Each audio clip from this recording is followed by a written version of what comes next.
All right, so we've been making a bunch of videos about the pension funds and U.S. default, and strategic defaults, and all that jazz. So today is going to be just really off the cuff, not so much notes or me not talking carefully about naming people so I don't get hit with cease and desist letters, etc., etc. So with these pension funds and these defaults, sovereign defaults and sovereign basically bankruptcies of these public pension funds, if we allow these to occur organically, we're going to have we're going to disincentivize work because retirement will be obviously broken. Um, this will become pretty obvious within the next prior to 2030. Especially in some states, especially in Kentucky, Illinois, New Jersey, Connecticut. Puerto Rico is perpetually a disaster. So if you lose the foothold, so to maintain pensions, what they're going to do is they're going to try and maintain the foothold of pensions to incentivize public servants continuing to provide essential services in a first world nation. That isn't going to work. Once that stops working, and pensions become disincentivized, you're going to lose the teachers, then you're going to lose workforce. Then once you lose workforce, it's a domino of you're going to lose fire, then police, then basically tax revenue. But in order to save the pensions, their first step is going to be dumping their state's income tax revenue onto the pensions to shore up for the losses that the pension funds already clocked or locked in. And this really doesn't do anything. It's not enough money. It's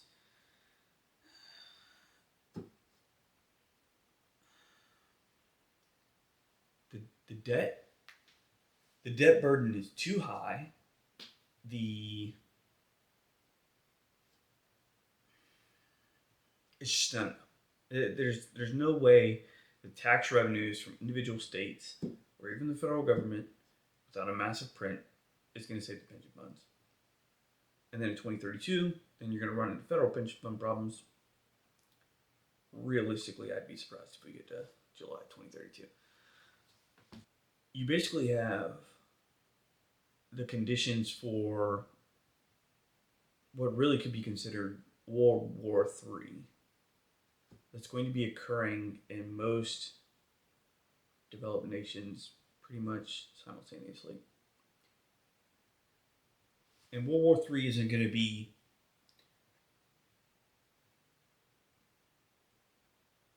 Russia versus Germany or China versus, the Eastern Asian Pacific, Oceania, in the United States. It's not going to be like that. It's going to be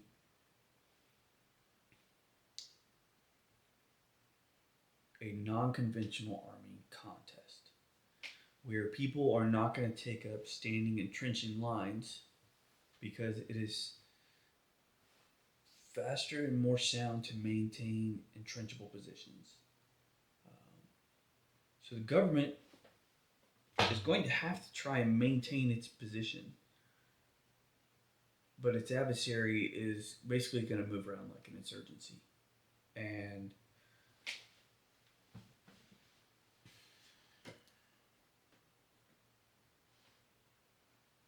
the majority of nations now more or less have an oligarchy. So the oligarchy has the time of the attention of governments, and the amount of stories that they're going to be told that they need to suppress dissidents, acts of like incite, rebellion, stuff like that is going to be high because the oligarchy has the attention of the government. It has access, it has attention, and it will basically be the French noble class during France's decline, during the French Revolution. So they're going to advocate for maintaining control of the assets, the tax structure. They want things to stay as long as they can the way they are. Because the United States has some of the best infrastructure in the world for the amount of population it services. So in other areas of the world, when this stuff gets starts to get out of hand quickly, they're going to begin targeting infrastructure because infrastructure destruction is difficult to repair. You could create a large amount of discomfort and discontent with extremely small amount of effort, risk, and money by infrastructure destabilization. I mean, look at Spain. Spain just switched to green renewables and shut off their entire country. Um, and it was so bad that France disconnected itself from Spain because it was spreading into France. Small errors in infrastructure cause extremely outsized negative impacts. So, this war is basically going to be worldwide, and it will be the sovereignties in the governments and the oligarchy working to stabilize the order of what was. And the General Assembly, so the third group of the French Revolution, will be those like people don't have a corner to be backed into, so they don't care. At some point, individuals get to a point where there's a point of no return, a place where you can no longer retreat to, and you're going to put yourself in the opposing position. And if you do that, you're going to be met with dissidence at a minimum. More than likely, you're going to be met with low intensity conflicts, such as destruction of infrastructure, um, riots, protests. If you turn on the news lately, you've seen more or less all this stuff is already occurring. The stuff that the government has at its disposal isn't going to be able to react to fleas. Fleas live because they're a nuisance, but they're too small to target. They're too fast to move, a nagging presence. So, because the governments are going to have to maintain their military infrastructure, they're going to have to try and maintain their federal forces, law enforcement. They're going to have to try and maintain their state and municipal law enforcement. And all this time, while all this is occurring, these guys are being continually disincentivized because their pension funds are going bankrupt. The majority of these guys that are serving in these jobs do not know that. And the more and more that you see that catch on, if it passes an inflection point of like where things just don't function anymore, that's where these like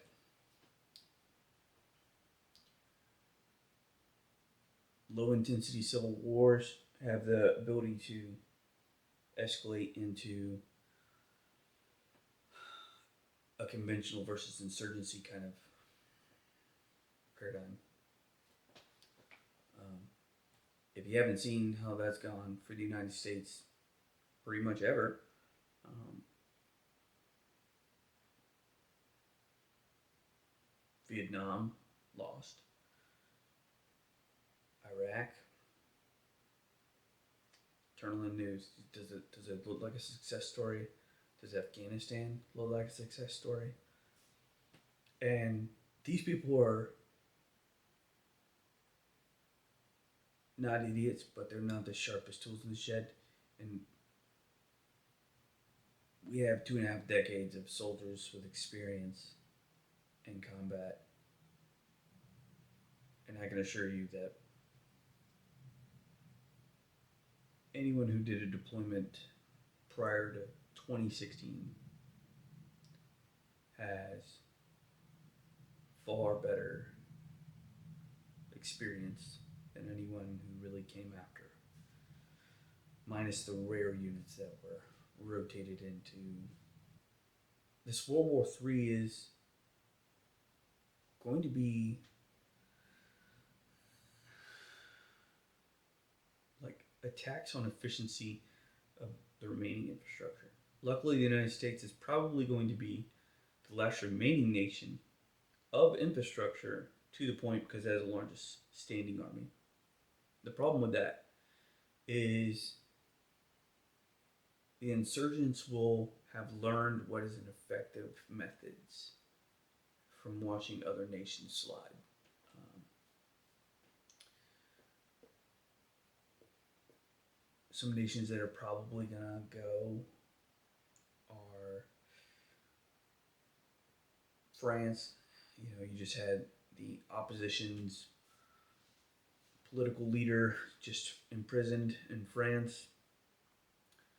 You had an entire political party in Germany who is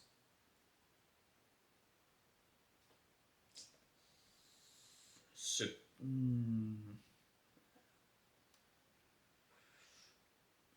had their access reduced, that's what we'll say. Um, Britain,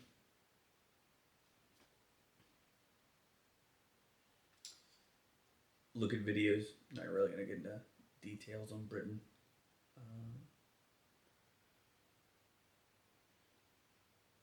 So, the good thing about being the last one of remaining infrastructure through this slide and paradigm is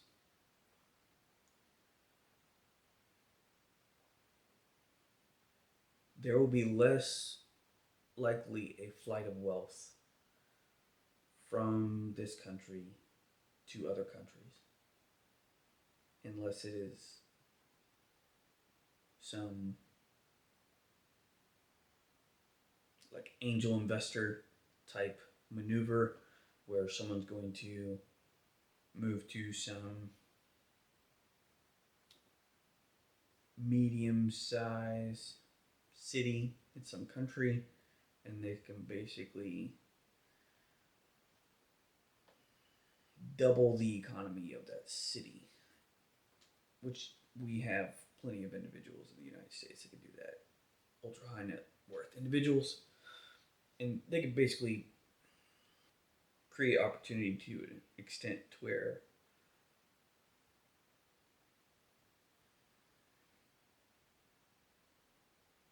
opportunity relies on the safety of the investor remaining alive. And if that occurs, then basically the entire city will be working in the defense of who the angel investor is for these cities. You know, the cartel in Mexico used to do this, less so now, probably because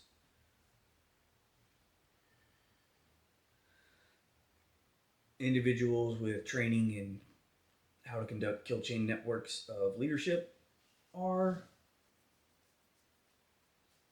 advising Mexican cartel leaders with military deployment experience. Some people are going to take a flight and Like your last holdout positions are basically Singapore, Australia, New Zealand. Beyond that, pretty much everything will just get rolled into this debt problem because everything's just too connected. We have already really arrived at the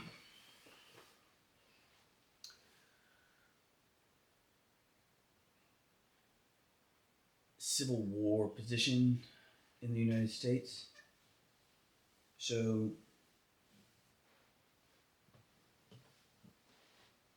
we had two effective attempts on someone who is running to become the president of the United States by individuals appearing to be motivated by left leaning attitudes. And on the left side as well, now we've had executions of elected governors, or not elected governor, elected persons for their voting in state congressional meetings. And it basically, we have riots, we have protests, we have direct confrontation of federal officers and the execution of law enforcement. We have municipalities refusing to enforce laws. We have executions / assassinations of judges, state level congressmen, federal electorate for presidents. Like in the French revolutions,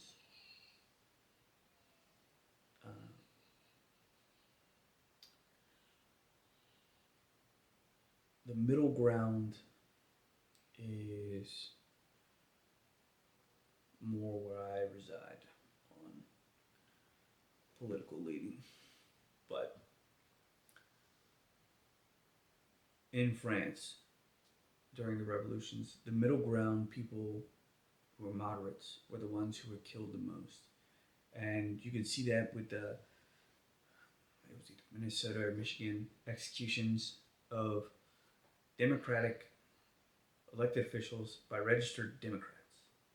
So it's not the fact that they were not Democrats that were the problem.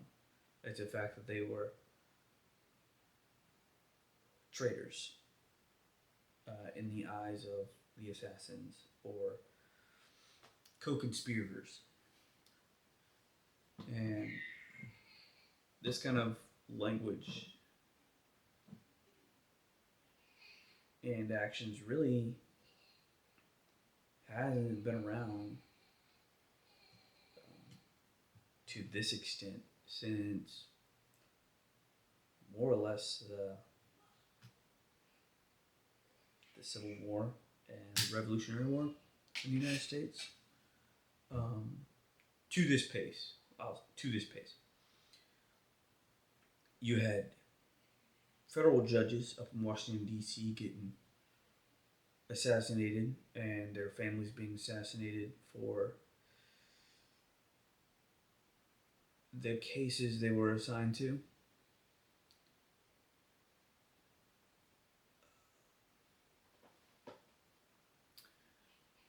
To the degree that the U.S. Marshal Service had to set out personal security details of those individuals regarding those cases.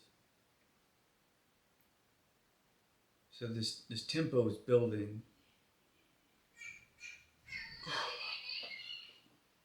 Republicans, extremists are more or less targeting infrastructure, such as the Transformer attacks in North Carolina, and things to that degree.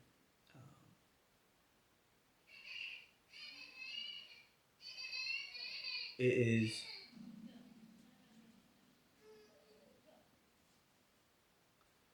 it is difficult for a person to prove how you can be more of a Democrat or more of a Republican. It's like asking a Christian, prove to me that you believe in God more than me. So anyone with a moderate position is going to be ostracized because it's going to be seen as a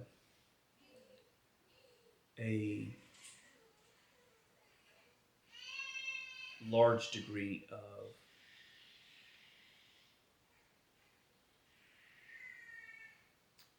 surrender to the other side, and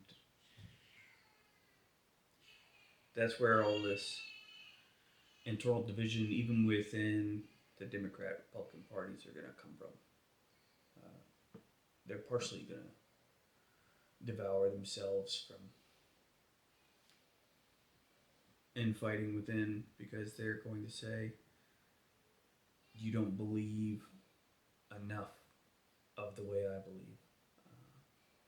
There, if an economic downturn were not going to be occurring at the same time as all of these events were occurring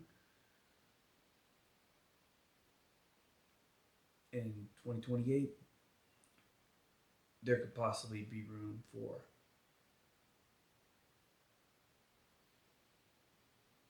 a third party to appear, but the likelihood is with the debt situation, it's near zero. We're in World War III, and World War III is everywhere and nowhere at the same time. I'd recommend buying a gun and knowing how to use it, and use it well. And then once you do that, um, take a take a second training course on improv comedy because you're gonna be put in situations that you're just gonna have to come up with the cuff of how to communicate with people as things become more and more tense and the animosity builds up.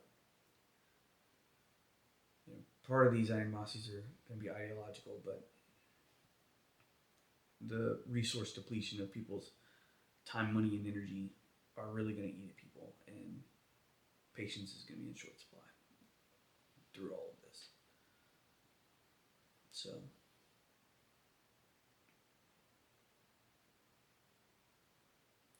yeah, all these videos have been pretty, pretty stormy and gloomy, and the next couple will probably be about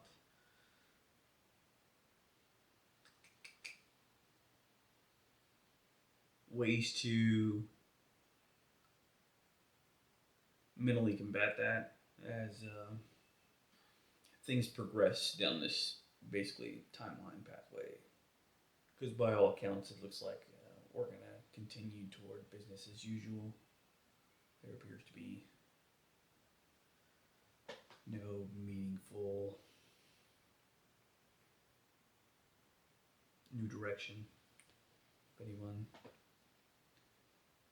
in any position to take one. It's not your fault. It's not your fault that the world is on fire. If you went home one day and your factory burned down, and you showed up in the morning, your first thought should not be, I wasn't a better worker, says factory burned down. Bad things happen to people for no fault of their own. You can do everything perfect and still lose. And there's going to be a good bit of that going on. So go to a comedy show and go see the movies, have a laugh, enjoy it while it's still around, because one day soon it may not be. And definitely buy the things that would be hard to get eventually, because once they become hard to get, they're going to be extremely hard to get. Here's hoping to someone with the brains enough to choose a new path, but well, they're all politicians, so not exactly the brainchild of anything.